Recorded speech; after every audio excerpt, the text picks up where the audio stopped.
தந்தி தொலைக்காட்சி நேயர்களுக்கு வணக்கம். நல்லதை சொல்வோம், நல்லதை செய்வோம், நல்லதே நடக்கும். இன்று 6/9/2024 வெள்ளிக்கிழமை. அஸ்தம் நட்சத்திரம் காலை 9:13 வரை, பிறகு சித்திரை நட்சத்திரம். இன்றைக்கு நான் உங்களுக்கு சொல்ல இருக்கிற நல்ல கருத்து, பாரதியார் சொன்னார், அச்சமில்லை அச்சமில்லை அச்சம் என்பதில்லை, உச்சி மீது வானிடிந்து வீழுகின்ற போதிலும் அச்சமில்லை அச்சமில்லை அச்சம் என்பதில்லை எனார். பொதுவாகவே அஞ்சாமை நமக்கு வேணும், அஞ்சாமை இருக்கணும், அச்சப்படவே கூடாதான். அச்சம் இருந்தால் வாழ்க்கை சிறப்பாக இருக்காது. ஆகையினாலே தான் ஒரு பாடல், திரைப்பட பாடல், அச்சம் என்பது மடமையடா, அஞ்சாமை திராவிடர் உடமையடா, ஆறிலும் சாவு நூறிலும் சாவு, தாயகம் காப்பது கடமையடான்னு. ஆறிலும் சாவு நூறிலும் சாவுங்கிறது எதுக்கு சொன்னாங்கன்னா, இப்போ ரொம்ப பேர் சொல்கிறாங்க 6லையும் சாவு 100லையும் சாவு, அதுக்காக என்ன பயப்பட போகிறோமா, எந்த நோய் வந்தாலும் எதிர்கொள்ளுமா அப்படிலாம் சொல்லுவாங்க. ஆனால் அது யார் சொல்லணும் தெரியுமா? இது நடந்த இடம் மகாபாரதத்தில். கர்ணன் தன் மகன்தான்னு குந்தி அறிந்து கொண்ட உடனே குந்தி கர்ணனுடைய வீட்டுக்கு வருவா. வந்து, நீ பேசாமல் எங்கள் பக்கம் சேர்ந்துரு, பஞ்சபாண்டவர்கள் பக்கம் நீ சேர்ந்துரு, நீ இங்கே வரணும் அப்படின்னு சொல்லுவா. வெளி உலகத்துக்கு தெரியாது, அவருடைய மகன் தான் கர்ணனுங்கிறது தெரியாது. வந்து சேர்ந்துருங்கிறது இவன் சொல்லுவார். அப்படி இல்லாமா, நான் அந்த பக்கம் 5 பேருடைய பஞ்சபாண்டவர் பக்கம் சேர்ந்து 6ஆக இருந்தாலும் எனக்கு சாவுதான், 100 பேருடைய துரியோதனாதையர் பக்கம் இருந்தாலும் போரிலே சாவுதான், 6லும் சாவு 100லும் சாவுதான் அம்மா அப்படின்னு சொல்லுவாராம். இந்த பழமொழி இப்போ சாதாரணமாக கிராமப்புறங்கள்ல எல்லாம் வளருது. ஆனால் அச்சம்ங்கிறது இருக்கக்கூடாது வாழ்க்கையில். ஆண்களுக்கு அந்த வீரம் இருக்கணும், இவரை கோழைத்தனம், காளையாக இருக்கணும், கோழையாக இருக்கக்கூடாதுன்னு நான் அடிக்கடி சொல்றது வழக்கம். அந்த அடிப்படையில் அஞ்சாமை பற்றி என்ன நீங்கள் தெரிஞ்சுக்கணும் அப்படின்னா, கல்வி உடையவன் எதற்கு அஞ்ச மாட்டான்னு தெரியுமா? கல்வி உடையவன் பேச்சுக்கு அஞ்ச மாட்டான். ஒருத்தர் நிறைய படிச்சிருந்தான்னு வச்சுங்க, எந்த சபையிலையும் பேசுறதுக்கு அஞ்சவே மாட்டான். கல்வி உடையவன் பேச்சுக்கு அஞ்சான். நம்பிக்கை உடையவன் முயற்சிக்கு அஞ்சான். முயற்சி தான் மூலதனம். முயற்சி என்பது உனக்கு 3வது கையாக இருக்கக்கூடிய அந்த நம்பிக்கை இருந்தால் அது வெற்றி பெறுமா. ஆகையினாலே நம்பிக்கை உடையவன் முயற்சிக்கு அஞ்ச மாட்டான். எத்தனை தடவை வேணாலும் முயற்சிப்பான், நிச்சயமா நமக்கு அது கிடைக்குங்கிற நம்பிக்கை அவனுக்கு இருக்கும். சிந்தனை உடையவன் செயலாற்ற அஞ்ச மாட்டான். நல்ல சிந்தனை இருக்குன்னு வச்சுங்க, கண்டிப்பா இதில் நம்ம ஜெயிக்க முடியும்னு சொல்லி செயல் செய்வாரான். செயலாற்ற அஞ்ச மாட்டான். ஆற்றல் உடையவன் உழைப்புக்கு அஞ்ச மாட்டானான். ஆற்றல் நம்மகிட்ட இருக்கு, நம்ம அதை செய்ய முடியுங்கிற ஒரு திராணி நம்மகிட்ட இருக்கு அப்படின்னா உழைப்புக்கு அஞ்சவே கூடாதான். அஞ்ச மாட்டார்கள் அவங்க. சரி, எல்லாவற்றிற்கும் மேலாக முத்தாய்ப்பாக முன்னோர்கள் ஒன்று சொல்லியிருக்காங்க. என்ன சொல்லியிருக்காங்க அப்படின்னா, அன்பு உடையவன் யாருக்கும் அஞ்சான். அன்புங்கிறது அன்பும் அறனும் உடைத்தாயின் இல்வாழ்க்கை பண்பும் பயனும் அதுன்னு வள்ளுவத்தில் சொல்லும். அன்புங்கிறது ஒருத்தங்கிட்ட இருந்துச்சுன்னா யாருக்குமே அஞ்ச வேண்டாமா. எந்த நிகழ்ச்சியாக இருந்தாலும், எந்த கூட்டத்தில் இருந்தாலும், எவ்வளவு கோபக்காரன் இருந்தாலும் அதை தணிஞ்சிருவாங்க, அன்புக்கு கட்டுப்படுவார்கள் புராண காலத்திலிருந்து இன்று வரை. எனவே நீங்களும் அருகில் இருப்பவர்களிடம் அன்பு செலுத்துங்கள். ஆதரவு கரன் வீட்டுவோருடைய எண்ணிக்கை உங்களுக்கும் உயரும் என்று சொல்லி இனி இந்திய ராஜ் பலன்களை இப்பொழுது உங்களுக்கு வழங்கப் போகின்றேன். மேசராசி நேயர்களே, உங்களுக்கெல்லாம் இன்று ஒரு யோகமான நாள். தனவரவு தாராளமாக வந்து கொண்டே இருக்கும். குடும்ப முன்னேற்றம் கூடுதலாக இருக்கும். அலைபேசி வழியில் வருகின்ற தகவல் தொழில் முன்னேற்றத்திற்கு உறுதுணை புரிவதாக இருக்கலாம். பாக பிரிவினர்கள் சுமூகமாக முடியும். உடன் இருப்பவர்களும் உடன் பிறப்புகளும் உங்களுக்கு நல்ல வாய்ப்புகளை எல்லாம் வரவழைத்துக் கொடுப்பார்கள். பணி நீக்கம் செய்யப்பட்டிருந்தால் நீங்கள் மீண்டும் வேலையில் சேர வாய்ப்பு உண்டு. ரிஷபராசி நேயர்களே, உங்களுக்கெல்லாம் ஆனந்த வாழ்விற்கு அடித்தளம் அமைத்துக் கொள்கின்ற நாள் இன்று. அடுத்த நலன்கருதி நீங்கள் எடுத்த முயற்சியில் உங்களுக்கு ஆதாயம் கிடைக்கும். வருமானம் பெருக நண்பர்களும் வழிகாட்டுவார்கள். புதிய தொழில் தொடங்குவதிலே நீங்கள் ஆர்வம் காட்டுவீர்கள். இழந்த வேலையை கூட மீண்டும் பெறக்கூடிய அளவுக்கு உங்களுடைய கிரகநிலைகள் இன்று சாதகமாகவே இருக்கின்றது. 4ஆம் இடத்திலே சூரியன். சுகங்களும் சந்தோஷங்களும் வரும். அரசு பணிக்காக நீங்கள் ஏதேனும் முயற்சி செய்திருந்தால் அது கூட உங்களுக்கு கிடைக்கலாம். இந்த நாள் நல்ல நாள். மிதுனராசி நேயர்களே, உங்களுக்கு யோகங்கள் வந்து சேர யோசித்து செயல்பட வேண்டிய நாள். உங்களுடைய ராஜநாதன் புதன் சூரியனோடு இணைந்து சனியின் பார்வையில் இருப்பதனாலே சில சிக்கல்களும் பிரச்சனைகளும் வரும். எதை நீங்கள் தொட்டாலும் தொட்ட காரியங்களில் வெற்றி பெறுவது அரிது. நினைத்தது ஒன்று நடந்தது ஒன்றுமாக இருக்கிறது என்று கவலைப்படுவீர்கள்.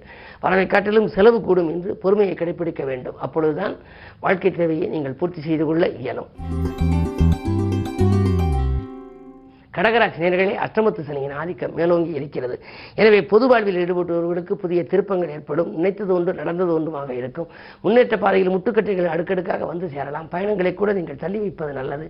உத்தியோகத்தில் உள்ளவர்கள் பணி நீக்கம் செய்யப்படும் அளவு ஏதாவது பிரச்சனைகள் வரலாம். மேல் அதிகாரிகளை பகைத்துக் கொள்ள வேண்டாம். சிம்மராசி நேயர்களே, உங்களுக்கெல்லாம் கண்டகச்சனியின் ஆதிக்கம் இருக்கிறது. சூரிய சனி பார்வை இருப்பதனாலே எதை நீங்கள் எந்த நேரம் செய்ய நினைத்தாலும் செய்ய இயலாமல் போகலாம். உறவினர்களுக்கு நீங்கள் நன்மை செய்தாலும் அது தீமையாக தெரியும். விரயங்கள் கூடுதலாக இருக்கும். ஒரு பங்கு வரவு வந்தால் செலவு இரு பங்கு வரலாம். சொத்துக்கள் வாங்குவதன் மூலமாக சில சிக்கல்களும் பிரச்சனைகளும் வரலாம். வில்லங்கங்கள் பார்த்து வாங்குவது நல்லது. அது மட்டுமல்ல, வாங்கல் கொடுக்கல்களில் ஒரு சிலருக்கு ஏமாற்றங்களை சந்திக்க நேரிடும். பொது வாழ்வில் இருப்பவர்களுக்கு பொறுப்புகள் திடீரென மாற்றப்படும். அது இனிமையில்லாத பொறுப்புகளாக இருக்கலாம். உங்களுக்கு சரியில்லாத பொறுப்புகளை கொடுத்து இப்படி சங்கடப்படுத்துகிறார்களே என்று நீங்கள் நினைப்பீர்கள். அப்படிப்பட்ட இந்த நாளிலே, வெள்ளிக்கிழமை என்பதனாலே, அம்பிகையை வழிபடுவதன் மூலம் நன்மைகளை வரவழைத்துக் கொள்ள இயலும். கன்னிராசி நேயர்களே, உங்களுக்கெல்லாம் எண்ணங்கள் எளிதில் நிறைவேறுகிற நாள். இந்த நாள் இனிய நாள். கூட இருப்பவர்களால் ஏற்பட்ட குழப்பங்கள் அகலும். கொடுக்கல் வாங்கல்களில் இருந்த ஏமாற்றங்களையும் உங்களுக்கு அகலும். திட்டமிட்ட காரியங்களை திட்டமிட்டபடி செய்து முடிப்பீர்கள். மனைவி மக்கள் வழியில் உங்களுக்கு நன்மைகள் வரலாம். வயது வந்த பிள்ளைகள் இருந்தால் அதற்கு திருமண வாய்ப்புகள் கைகூடி வரவில்லையே என்று கவலைப்பட்டவர்களுக்கு இன்று வரன்கள் வாயில் தேடி வரப்போகிறது. பணத்தேவைகள் உடனுக்குடன் பூர்த்தியாகும். இந்த நாள் நல்ல நாள். துலாம் ராசி நேயர்களே, உங்களுக்கெல்லாம் தவறான அபிப்பிராயங்களால் தடுமாற்றம் ஏற்படுகின்ற நாள். ஒருவரை பற்றி சரியாக எடை போடாமல் நீங்கள் பிரச்சனைகளை உருவாக்கி கொள்ளப் போகின்றீர்கள். தனக்குத்தானே எதிரி என்ற நிலை உங்களுக்கு உருவாகும். தடைக்கற்களெல்லாம் உங்களுக்கு தகத்தெறிய வேண்டுமானால் உங்களுக்கு இன்று கிழமையின் அடிப்படையில் வெள்ளி என்பதனாலே தெற்கு நோக்கி அம்பிகையை நீங்கள் வழிபட வேண்டும். அது மட்டுமல்ல, செய்தொழிலே கூட சில சிக்கல்கள் வரலாம். கூடுதல் பணிபுரிய வேண்டிய நேரம் உத்தியோகத்தில் உள்ளவர்களுக்கு வரும். அதன் விளைவாக மேலதிகாரிகளை பயித்துக் கொள்ளக்கூடிய சூழல் கூட உண்டு. கவனம் தேவை. விருச்சிக ராசி நேயர்களே, உங்களுக்கு செல்வாக்கு உயர்கின்ற நாள். செல்வ நிலையும் மேலும் உயரும். செயல்பாடுகளில் வெற்றி கிடைக்கும். நினைத்தபடியே செய்து முடிப்பீர்கள். உங்கள் திறமைக்குரிய அங்கீகாரம் இன்றைக்கு உண்டு. உத்தியோகத்தை பொறுத்தவரை உங்களுக்கு தற்காலிக பணியில் இருப்பவர்களுக்கு நிரந்தர பணி கிடைக்கும். மேலதிகாரிகளின் மனதில் இடம் பிடித்து வேண்டிய சலுகைகளை பெற்றுக்கொள்ளும் இந்த நாள் நல்ல நாள். தனுசு ராசி நேயர்களே, உங்களுக்கு 7லே செவ்வாய். செவ்வாய் விரையாதிபதி என்பதால் நிறைய விரயங்கள் ஆகலாம். உடன்பிறப்புகள் வழியிலும் உங்களுக்கு விரயங்கள் ஆகலாம். கடன் சுமை பாதிக்கு மேல் உங்களுக்கு குறைந்தது என்று நீங்கள் நிம்மதியாக இருந்த உங்களுக்கு மீண்டும் கடன் சுமை இன்று ஏறப்போகின்றது. அது உடன்பிறப்புகளுக்கும் கொடுக்கலாம், உடன் இருப்பவர்களுக்கும் கொடுக்கலாம். அது மட்டுமல்ல, நாளிலே ராகு. சுகக்கேடுகளும் வைத்திய செலவுகளும் கூட உண்டு. உத்தியோகத்தில் கூட நீங்கள் எதிர்பார்த்தது ஒன்று நடந்தது ஒன்றாக இருக்கலாம். கவனம் தேவை.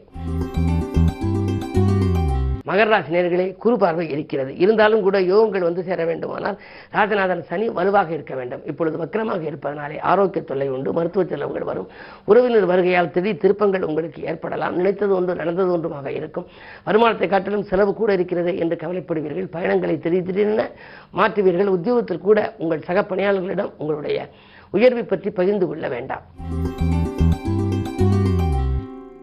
கும்பராசி நேயர்களே, சந்திராஷ்டமம். எது செய்தாலும் யோசித்து செய்ய வேண்டும். வாக்குவாதங்களை தவிர்க்க வேண்டும். வீண் வம்பு வழக்கல் வீடு தேடி வருகின்றது. அதே நேரத்தில் வேலைப்படு கூடுதலாக இருக்கும். உத்தியோகத்தில் நீங்கள் ஏதேனும் முரண்பட்ட பேச்சுக்களை பேசுவதன் மூலமாக பணி நீக்கம் கூட செய்யப்படலாம். மேலதிகாரிகளை அனுசரித்துக் கொள்ளுங்கள். உங்களுக்கு இன்று இனிய நாளாக அமைய வேண்டுமானால் அமைதியும் நிதானமும் தான் தேவை. மீனராசி நேயர்களே, உங்களுக்கு ஜென்மத்தில் ராகு. சேமிப்புகள் கரையப் போகிறது. செலவுகள் அதிகரிக்கப் போகிறது. பயணங்களை கூட நீங்கள் யோசித்து ஏற்றுக்கொள்ளுங்கள். வருமானம் உங்களுக்கு திருப்திகரமாக ஒருபுறம் வந்து கொண்டிருந்தாலும் இன்று அது தடைப்படலாம். காரணம் 7ஆம் இடத்திலே கேது. குடும்பத்திலும் சில பிரச்சனைகள் கொடிகட்டி பறக்கும். விட்டுப்போன பிரச்சனைகள் மீண்டும் தலை தூக்கலாம். ஆரோக்கியம் சீராக வைத்துக் கொள்வது நல்லது. நாளிலே செவ்வாய் இருக்கின்றார். இருந்தாலும் கூட உடல் ஆரோக்கியத்தில் எலும்பு சம்பந்தம் அல்லது இரத்த சம்பந்தப்பட்ட நோய்கள் வரலாம். கழுத்து வலி, கால் வலி, மூட்டு வலி என்று வரலாம். குறிப்பிட்ட நேரத்துக்கு குறிப்பிட்டபடி எதையும் செய்ய இயலாமல் கூட போகலாம். எனவே மருத்துவ செலவுகள் தவிர்க்க முடியாததாக அமையும். எதை செய்தாலும் யோசித்து செய்வது நல்லது. இந்த கிழமையின் அடிப்படையில் பார்த்தால் வெள்ளிக்கிழமை. தெற்கு நோக்கி அம்பிகையை வழிபடுவது உகந்தது. மேலும் விவரங்கள் அறிய தினத்தந்தி படியுங்கள்.